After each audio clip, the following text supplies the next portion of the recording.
ভয়েসটা শুনে যান। শুধু শুক্রবারে 2 রাকাত জুমার নামাজ পড়ে সালাম ফিরাইয়া বাইর হইয়া যে যান, আর যে 1 সপ্তাহ আসেন না আপনি নাফরমান। তো এই 1 সপ্তাহের তো খবর নাই। ওই শুক্রবারের 2 রাকাতেরই কি দশা, এটা কি বুঝনি আমরা?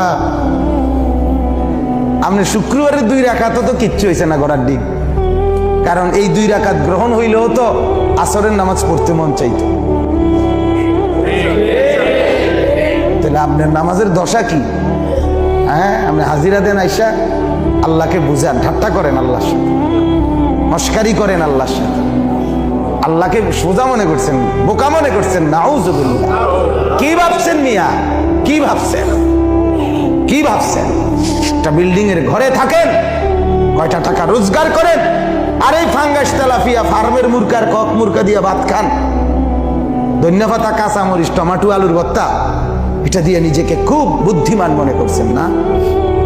খুব সুখের জিন্দেগি মনে করছেন।